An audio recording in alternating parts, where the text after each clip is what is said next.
অবৈধ পাথর পাচার বাণিজ্যের বিরুদ্ধে কালাইনের ইকো সেন্সিটিভ এলাকায় অভিযান বন বিভাগের। অবৈধ চোরা কারবারে জড়িত 5টি ডাম্পার আটকা পড়েছে বন বিভাগের জালে।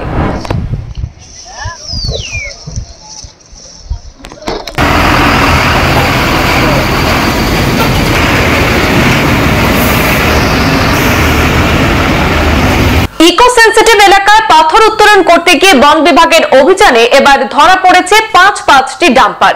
কালাই নদীর পাথর কোয়ারি থেকে অবাধে পাথর উত্তোলন করে পাচার বাণিজ্যের অভিযোগ ছিল দীর্ঘদিনের।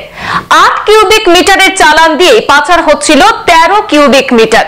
অবৈধ চোরাচালান শুধু কালাই নদীর পাথর কোয়ারিতেই নয়, গুমরা, বলেশ্বর, কালাইন সহ করিমগঞ্জ তথা বর্তমান শ্রীভূমি বন বিভাগের অন্তর্গত কালাইন রেঞ্জের অধীনে থাকা সবকটি কোয়ারিতে চলছে বলে অভিযোগ রয়েছে। এইসব কোয়ারিতে এনএলটি জেসিবি মেশিন লাগিয়ে খনন কার্য চলছে। শুধু তাই নয়, কোয়ারি এলাকা ছেড়ে একাংশ অসাধু পাথর ব্যবসায়ীরা ইকো সেন্সিটিভ এলাকাতেও ঢুকে পাথর উত্তোলন করার বিষয়টি প্রকাশ্যে এসেছে।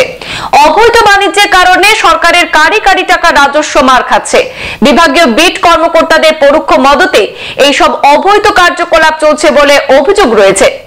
আজ শনিবার কালাইন বন বিভাগের সাডেন ভিজিটে বড় সাফল্য মিলেছে। কালাই নদীর পাথর কোয়ারির ইউনিট 1 এর মহাল এলাকা থেকে বড়াইল ওয়াইল্ড লাইফ অভিমুখে প্রায় 1 কিলোমিটার দূর অর্থাৎ 15 নম্বর সিন্দুরাপুঞ্জিতে গিয়ে নদী থেকে পাথর উত্তোলন করছিল 5টি ডাম্পার। বন আধিকারিকরা ডাম্পারগুলিকে বাজেয়াপ্ত করেছে। বন বিভাগের হেফাজতে নেওয়া হয়েছে।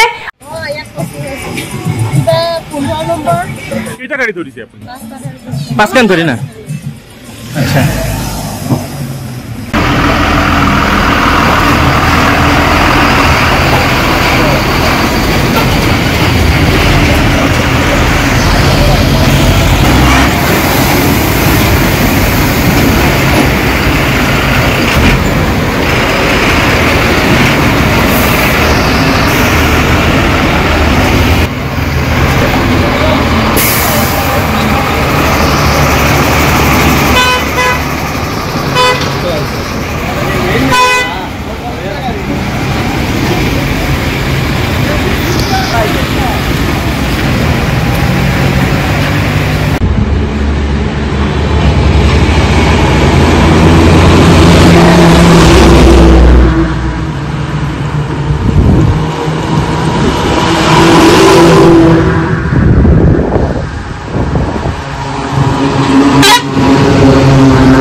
সংবাদ এ পর্যন্তই। ফিরছি পরবর্তী অন্যান্য আপডেট নিয়ে, সাথে থাকুন।